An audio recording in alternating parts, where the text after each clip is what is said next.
છોટાઉદેપુર જિલ્લાના પાવીજેતપુર તાલુકામાં ભેસાવી ગામમાં વચલા ફળિયાથી પટેલ ફળિયા તરફ રસ્તા ઉપર પાણીનો નિકાલનો કોઈ સુવિધા ન હોવાથી બારેમાસ પાણીનો જમાવડો ત્યાં થાય છે। તેને લઈને બારેમાસ ગંદકીના કારણે આજુબાજુ રહેનારા ગામવાસીઓ હેરાન પરેશાન થઈ ગયા છે। આ રસ્તા ઉપર વર્ષોથી આ જ પરિસ્થિતિ છે। રસ્તા ઉપર અવાર જવર કરતા લોકોને પણ ખૂબ જ મુશ્કેલીનો સામનો કરવો પડે છે। જો કે ગ્રામજનો દ્વારા તંત્રને વારંવાર જાણ કરવા છતાં હજી સુધી પાણીનો નિકાલ કરવા કે ગટર લાઇન બનાવવાની કોઈપણ જાતની કાર્યવાહી હાથ ધરેલ નથી।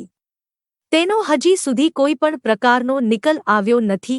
બાઇક ચાલકોને રસ્તા ઉપરથી બાઇક સ્લીપ થઈ જવાનો ભય લાગે છે અને તેમાં જો કોઈ વ્યક્તિને હોસ્પિટલ લઈ જવું હોય તો આ રસ્તાને પાર કઈ રીતે કરવું એ પ્રશ્ન મૂંઝવણમાં મૂકી દે છે। વળી વર્ષોથી આ જ પરિસ્થિતિ હોય અને તંત્રને લોકોની મુશ્કેલી ન દેખાય, જેના પરથી તંત્ર ઘોર નિંદ્રામાં હોય તેવું લાગી રહ્યું છે।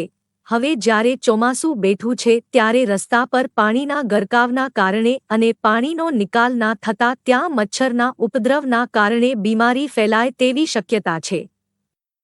જો કે પાણીનો નિકાલ ના થતાં દુર્ગંધના કારણે ગ્રામવાસીઓ ત્રસ્ત થઈ ગયા છે।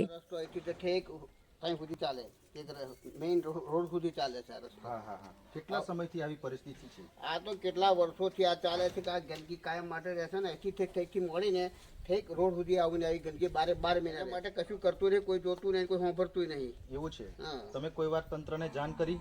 તંત્રને જાણ કરીને બધું દબાઈ જાય છે અને હું તંત્રને જાણ કરી કરવાનો કોઈ મતલબ આ તાત્કાલિક થઈ જવું જોઈએ। આ બધાને મચ્છરોનો પ્રોબ્લેમ કે મેલેરિયાનો પ્રોબ્લેમ, કોઈ ગાડી લઈને આવતો પડી જાય તેનો સવાલ, બધા પ્રશ્નો ખડા થતા। શિયાળો ઉનાળો ચોમાસું આ જ પરિસ્થિતિમાં રહે છે? આ 12 માસ સુધી આની આ જ પરિસ્થિતિ છે। કાયમ માટે ગ્રામ પંચાયતને જાણ કરી, પરંતુ ગ્રામ પંચાયતે એક વખત આ આરસીસી બનાવ્યો, ત્યાર પછી કોઈ નવેસરથી આરસીસી બનાવવામાં આવ્યો નથી। અંદાજે કેટલા વર્ષથી આ છે આરસીસી બનાવે? લગભગ 10 વર્ષ થયા।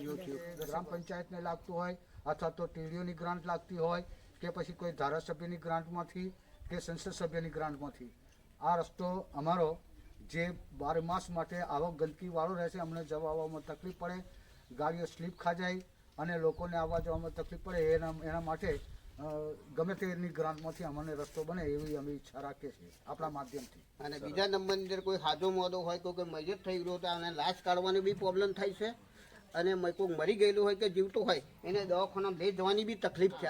ગટર બનાવી યોજના કરતા હોય તો બી સારું છે, તો પાણી નીકળી જતી હોય છે। આ દરેક ગામોની અંદર ગટરો થઈ ગયેલી છે। આ જ ગામ એવું છે અને આ ગામ છેલ્લામાં છેલ્લું બેકાર ગામ થઈ ગયું છે। જેટલા સરપંચ આવ્યા કોઈ સરપંચે કશું કર્યું નથી। ફળિયાનું કામકાજ, રસ્તાનું કામકાજ વહેલી તકે તૈયાર થાય એવું અમે ઈચ્છીએ છીએ, કારણ કે ખૂબ જ ગંદકી છે। અમે અમારા સગોવાળો પણ અમારે ઘેર આવતો નથી, કારણ કે તેમને પડી જવાની બીક લાગે છે।